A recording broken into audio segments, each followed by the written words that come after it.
Good morning, everyone. Thank you so much for joining us here at Earth and Sky. We have a very special guest joining us today. We've been very excited to introduce Caitlin McPhail. She is an astrologer and has really impressed both of us with the information that she has and her knowledge of the stars and her ability to bring that into a practical form for us. And I was talking with her, we met in Kansas while I was teaching there, and we started talking a little bit recently about the Pluto transit. So I wanted her to bring some information to us today on that. And before we get to that, do you have a favorite planet, Caitlin, or favorite? Well, I really do like Pluto just because I had to get comfortable with it, and I'll explain that here in a little bit. But the moon rules my chart, so I guess I can't not like the moon. Everyone has a chart ruler, so those would be my two favorites. Oh, Nice. fantastic. And what is it that you like about Pluto specifically? Um, I like Pluto because it's needed for one. Pluto is the planet of transformation, and we're all growing and transforming all the time. And Pluto's job, if we give planets a job, is to literally burn down everything so you have like fertile ground to transform. So it's literally death, rebirth, transform. And Pluto has been in Capricorn for the last 15 years, and it just went into Aquarius in January 2024. And I have a stellium in Capricorn, which means several of my planets are in Capricorn. So I had to like Pluto. Yeah, or learn to accept that I was transforming at a very deep level. yes. So embrace that major change in every aspect of yourself, kind of. right. And you kind of have to, like, during the time in 2017 where it was on top of my personal sun, I think I told people it felt like my skin was being ripped off. Like, I mean, I know that sounds like bad, but, and then you literally look backwards and you're like, wow, I'm a completely different person. I actually look different. So yeah, it's just interesting looking backwards. So it's like literally morphing. Yeah, there was so much change. You Yes, morphed. so much. My priorities changed, the trajectory of my life changed, my goals changed, my values changed, my relationships changed, everything changed. Wow. It sounds a lot like Pluto is really similar to what we talk about in shamanism with the South, the fiery energies of transformation and really complete change. And Pluto is a water planet, so it's very intuitive. But I always say it rules Scorpio, so it's like water on a boil or on a simmer. So it's got some fire to it. Yeah. It's hot enough to still do a lot. Right, exactly. Exactly. Fascinating. And then Capricorn is a pretty challenging sign, I think, sometimes. Yeah, so in just to kind of give people like some history, Pluto went into Capricorn in 2008 in January specifically. And so it's been in the sign of Capricorn from then until January of this year. And so if you think Capricorn rules structure, it's an earth sign, and it also rules government.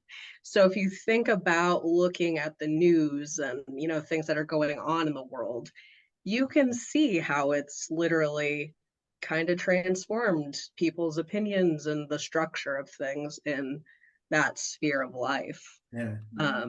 So yeah, so it's just interesting if you look backwards. Oh yeah, it is transforming that. Different in it. And Capricorn also rules systems. So it is transforming systems as well, or it has been. Yeah, and we've been seeing a lot of transformation in systems and programs and the way the world is run, not just in our country, but around the world. A lot of cultures are experiencing that.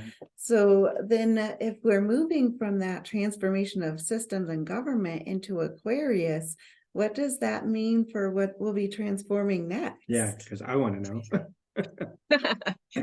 So, and you probably have seen this with like your clients, Angelica. I know, in like in personal life, people have probably definitely felt a change in the last month energetically, even though if they can't describe it.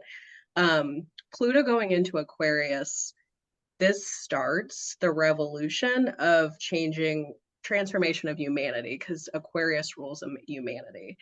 And it also rules technology.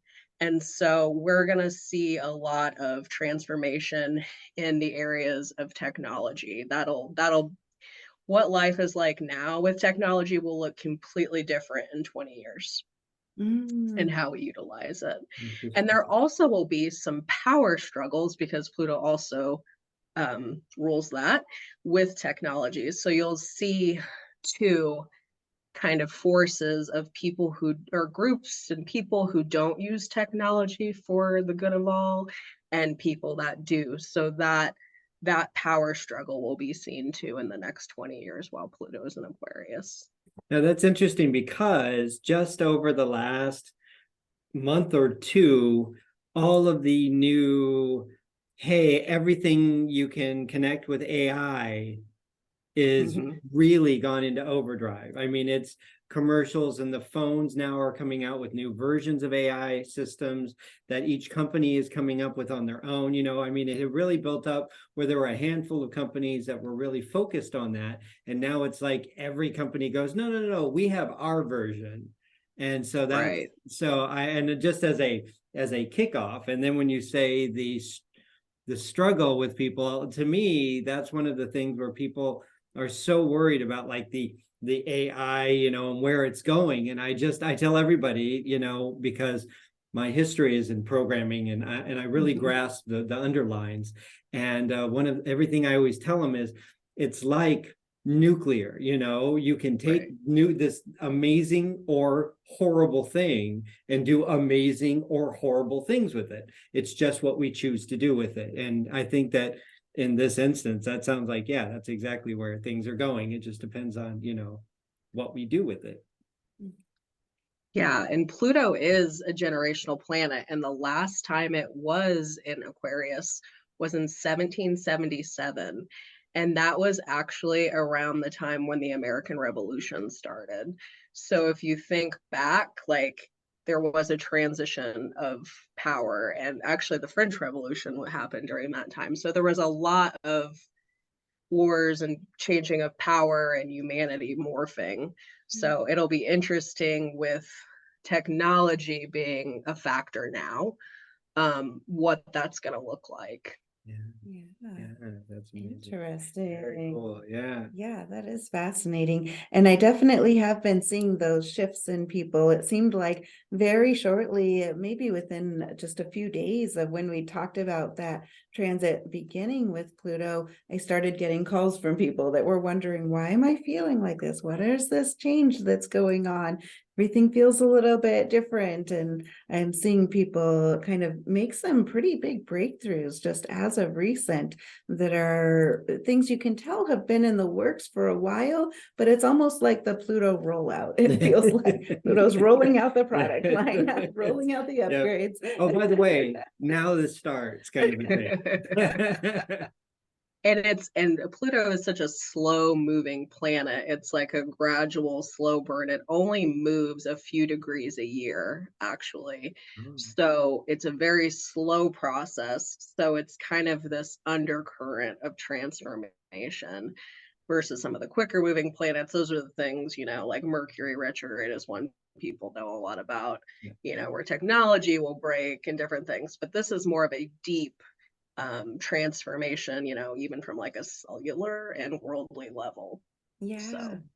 Yeah, that makes a lot of sense too. Now, when you say Aquarius also rules humanity, now can you kind of lean into something a little more? Is there more specific? I mean, humanity is kind of a very broad term. So, right. So I'll do it like, okay, so Capricorn is government structure, right? And then all the signs build on each other. So the next sign is Aquarius. And that is the highest evolution of people. It's kind of our higher selves, because Capricorn rules, the government and like the top of the world, I guess, structure. And then Aquarius would be the highest evolution of everybody. Higher self is Yeah. Aquarian. Okay. So if you think about it in that, it's the good of all. It's people doing things more for the good of everybody versus, to get ahead or greed or, the hierarchical things. And I think won't, I mean, we're all going to, probably everyone's going to need a system to survive. We're very systematic people, Yeah. but I think there'll be less of that, at the end of this transit. Things will be a little bit more decentralized. There'll be more communities, like a friend of mine and I were just talking about this today. Our medical system with COVID, what, just happened, it's pretty clear that system, has some faults. Yeah. And I imagine with Pluto going into Aquarius, there's going to be more community-based medicine and alternative medicine, versus that hierarchical insurance, all that kind of stuff. So I don't know if that answers your question, but No, that's it kind of, totally does. Yeah, okay. So if I can kind of, to make sure I understand, instead of, because as things grow, you come up with an idea and it grows into its own little pod, and then we make multiples of those pods that are all trying different things to see what works differently. But in the evolution of those things, we find the thing that seems to work for people as a whole. Everybody sort of just integrates it in one way or another, and it becomes just sort of a world engrossed one idea that everybody just sort of agrees on, works for everybody, and then that's the evolution of it, kind of. Is that?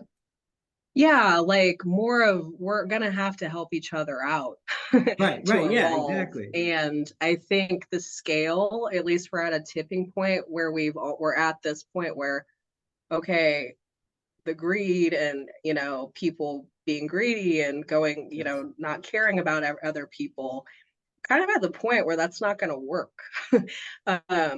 With the environment and Yeah. different things like that. Like, we're gonna have to rethink if we're gonna continue to evolve and do things Because differently. we've proven that's where all of the breaks that have been put on between, from COVID times and all, and the way the government has evolved to this point over the last 5 to 10 years. We're noticing that, wait a minute, every time we hit a wall, it's because there's a group of people going, yeah, but I'm not making enough money. And and I think as a society as a whole, I think we're starting to really see that, and we're going, wait a minute, you guys have enough, and we need to put things in place where everybody is being taken care of at a level of, at least a basic level, so that we can all benefit. And it's time to roll over those people now. Correct. Nice. Yeah. Nice. Yeah. Interesting. And what exactly is a transit with a planet? Yes. What does that mean? How do you know when a transit is coming? What do we see in the sky with that? So transits are basically just where the planet is, in respect to what sign it's in, and there's 30 degrees in a sign. And so Pluto transiting through Aquarius just means that it's the orbit is rotating through Aquarius. Okay. And transits affect us at an individual level based on your own chart. So Pluto transiting, moving into Aquarius, is going to affect each of us differently, in the part of our life where we will transform. And then on a macro level, it will affect, like the things that I've been talking about, humanity and technology and different things. Nice. And then with looking in to see where it would affect in our own lives, would that be determined by where Aquarius is in our chart or by the sun sign? Yes, it would be where what house Aquarius occupies in your chart. So for example, mine is going through my 8th house.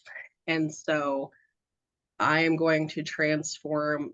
There's going to be a money or a value shift with me in the next 20 years uh, through another person or people in my life and a personal connection. Or that can mean, that also that area of life would be studying on occult subjects, digging into psychology, discovering self, shadow work, all those things. That's what's going to transform for me personally, or the Interesting. themes. Okay. And everybody's a little bit different. Yeah, fascinating. And when you said so if like you have a sun sign in Aquarius, it's going to do one thing. If one of your moons is in Aquarius, it's going to be something else. If you have nothing in Aquarius, but like you're exactly opposite Aquarius, would that would do something else as an idea?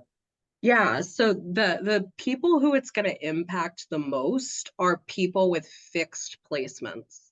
So you two actually have some heavy fixed in your charts. And so it's the Leo, Scorpio, Aquarius, and Taurus Oh, placements that are going to go through the most transformation over the next 20 years at an mhm. individual level. Not that the other signs won't transform, they will just feel it more, and it'll make more of an impact on people with a lot of fixed energy. um yeah, it'll just transform.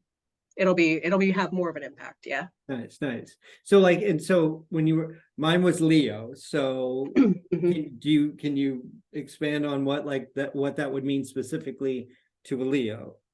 So like if you want to look at your rising sign, Okay. so for instance, Leo risings, your your relationships will transform you over the next 20 years.